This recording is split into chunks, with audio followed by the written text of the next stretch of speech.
2025 সালটা মার্বেল ফ্যানদের জন্য দারুণ একটা সাল হতে চলেছে। 2025 সালে এমন একটা মাস যাবে না যেটায় আপনি মার্বেলের কোনো প্রজেক্ট দেখবেন না। প্রতি মাসেই কোনো না কোনো প্রজেক্ট থাকবেই মার্বেলের পক্ষ থেকে। 2025 সালটা শুরু হবে মার্বেলের অ্যানিমেশন শো দিয়ে। 29 জানুয়ারিতে your friendly neighbourhood Spiderman release করা হবে, যার ট্রেইলার রিসেন্টলি পাবলিশ করা হয়েছে। এই শোতে আমরা একটা অল্টারনেট ইউনিভার্সে স্পাইডারম্যানের অরিজিন স্টোরি দেখতে পাবো। এরপরে 14 ফেব্রুয়ারি ভালোবাসার দিবসে captain America brave new world release করা হবে।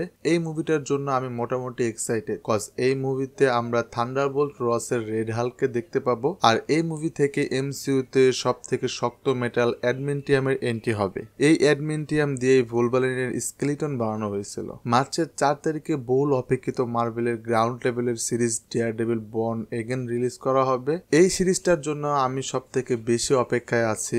এর আগে নেটফ্লিক্সে যে ডেয়ারডেভিল আসছিল ওইটা আমার দেখা মার্বেলের বেস্ট সিরিজ ছিল। আশা করি এই সিরিজটা তার থেকেও ভালো হবে। ডেয়ারডেভিল বর্ন এগেন দেখা শেষ করতে না করতে থান্ডারবোল্ট আপনার দরজায় এসে কড়া নাড়া শুরু করবে।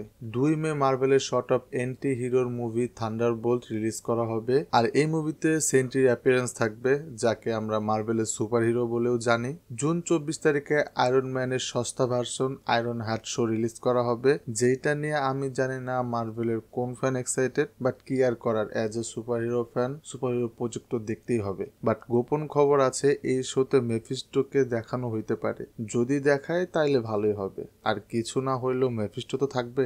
জুনে আয়রন হার্ট নিয়ে এক্সাইটমেন্ট না থাকলেও জুলাই এর 25 তারিখের জন্য খুব এক্সাইটেড, কারণ জুলাইয়ের 25 তারিখে মার্বেলের first family movie fantastic four এর ফার্স্ট স্টেপ রিলিজ করা হবে। সাথে আরডিজের ডক্টর ডুম তো থাকছেই। 2025-এর মার্বেলের এই মুভিটার জন্য আর ওয়েট করতে পারতেছি না। আমাকে যদি এখন কেউ এডিটিং প্যানেলও দেখায় তারপরেও আমি খুশি হয়ে যাব। এরপরে আগস্টে আইজ অফ ওয়াকান্ডা সিরিজ রিলিজ করা হবে। 6 আগস্ট এই সিরিজ রিলিজ করা হবে, যেখানে আমরা টিচালার আগে ওয়াকান্ডার যেসব ব্ল্যাক প্যান্থার ছিল তাদের অরিজিন স্টোরি দেখতে পাবো। এই সিরিজ শেষ করতে করতে অক্টোবর চলে আসবে, আর অক্টোবরে fan favourite marble zombie animated show release করা হবে। হোয়াট ইফে মার্বেল জম্বি দেখানোর পর থেকে মার্বেল ফ্যানরা মার্বেল জম্বি সিরিজের ডিমান্ড করতেছিল। এর জন্যই মার্বেল ফ্যানদের কথা মাথায় রেখেই এই সিরিজটা লঞ্চ করা হইতেছে। আর 2025 শেষ হবে wonder woman 3 wonder man show দিয়ে। এই শো এর ব্যাপারে তেমন কোনো ডিটেলস এখন পর্যন্ত আমার জানা নেই। ফিউচারে যদি কখনো ডিটেলস জানতে পারি বা নিউজ আসে তাহলে আমি আপনাদের জানিয়ে দেব।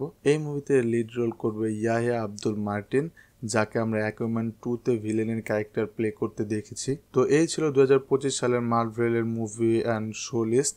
আশা করি লিস্টটা দেখে আপনারা মুভি এবং শোগুলির জন্য মাইন্ডসেট করে নিতে পারবেন। যদি ভিডিওটা একটু ভালো লেগে থাকে বা আপনার উপকারে আসে তাহলে ভিডিওতে একটা লাইক করে দেবেন। দেখা হচ্ছে নতুন কোনো ভিডিওতে, ততক্ষণের জন্য বাই।